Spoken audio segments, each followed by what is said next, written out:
नमस्कार दोस्तों, स्वागत है आपका मेरे यूट्यूब चैनल पे। भारत आज दुनिया की पांचवी सबसे बड़ी अर्थव्यवस्था बताया जाता है। हर साल सरकारी और आर्थिक रिपोर्ट्स यही दोहराती हैं कि जीडीपी 6 से 7% की रफ्तार से बढ़ रही है। अखबार, टीवी और सोशल मीडिया इसे राष्ट्रीय उपलब्धि की तरफ पेश करते हैं, लेकिन सवाल उठता है, अगर जीडीपी इतनी तेज़ी से बढ़ रही है तो आम आदमी की ज़िंदगी में बदलाव क्यों नहीं दिखता।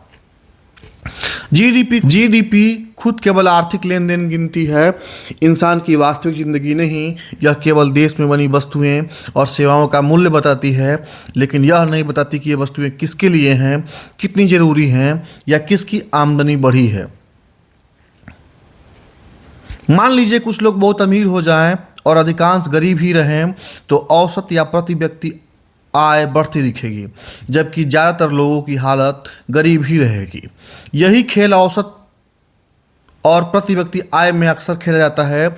ग्रामीण क्षेत्र की धीमी आमदनी और शहरों की तेजी से बढ़ी आय को मिलाकर औसत ऊपर खींच दिया जाता है।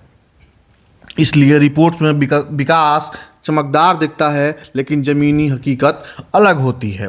नॉमिनल और रियल जीडीपी का फर्क भी भ्रम ही पैदा करता है। नॉमिनल जीडीपी में महंगाई शामिल होती है, जिससे जीडीपी बढ़ी दिखती है। रियल जीडीपी एडजस्ट करने के बाद असली उत्पादन बताती है। अमूमन आम जनता तक सिर्फ नॉमिनल आंकड़े पहुंचते हैं। इससे परसेप्शन बनता है कि देश तेजी से आगे बढ़ रहा है, जबकि वास्तविक लाभ बहुत कम होता है। बेस ईयर और मैथडोलॉजी भी भ्रम बढ़ाते हैं। भारत ने 2015 में बेस ईयर 2004-05 से बदलकर 2011-12 कर दिया। इसके बाद जीडीपी ग्रोथ रेट्स अचानक बढ़कर दिखी, लेकिन आम आदमी की ज़िंदगी में कोई बड़ा परिवर्तन नहीं आया। प्रोडक्शन और सर्विस सेक्टर्स का कंट्रीब्यूशन एडजस्ट किया गया, जबकि असंगठित क्षेत्रों और कृषि का हिसाब अधूरा रहा है। इंटरनेशनल कंपैरिजन में भी भारत को अक्सर गलत तरीके से पेश किया जाता है। Nominal GDP, PPP, per capita income और ग्रोथ रेट की तुलना चीन और अमेरिका से की जाती है, लेकिन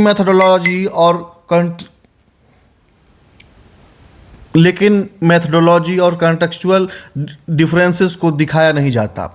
इससे लगता है कि भारत तेजी से बढ़ रहा है, जबकि वास्तविक सुधार सीमित वर्गों तक ही है। रोजगार, असमानता और आम आदमी की स्थिति जीडीपी में ज़्यादातर नहीं आती है।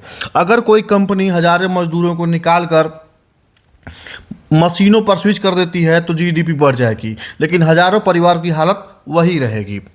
टॉप 10% आबादी के पास लगभग 55% कुल संपत्ति और अनएम्प्लॉयमेंट रेट 2025-26 में 7.2 है।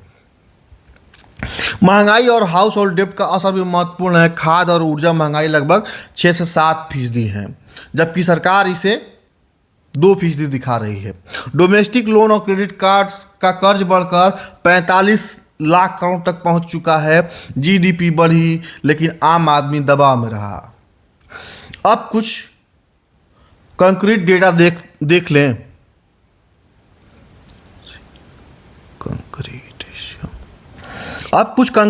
देख लें। नॉमिनल जीडीपी 2025 3.7 ट्रिलियन, हालांकि इससे थोड़ा कमी है। PPP GDP 2025 13.1 trillion.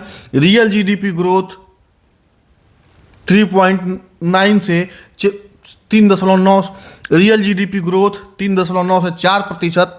पर कैपिटल इनकम 2,50,000 से रूरल इनकम 1,80,000 तक है। अर्बन और रूरल का जो अंतर है वो बहुत बड़ा है। अनएम्प्लॉयमेंट 7.2। Labour force participation 50%। अब अमेरिका को देखते हैं और वैश्विक स्तर पे। America nominal GDP 28 trillion, per capita $80,000। चीन nominal GDP 17 trillion, per capita $18,000 US dollar. और Bharat nominal GDP 3.7 trillion, per capita $2,500।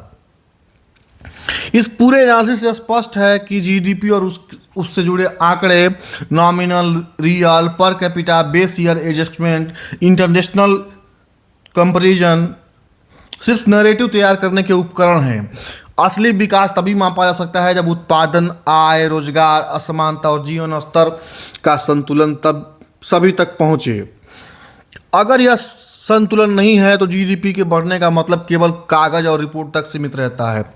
इस पूरे वीडियो में हमने देखा कि कैसे जीडीपी के आंकड़े आम आदमी को भ्रमित करते हैं।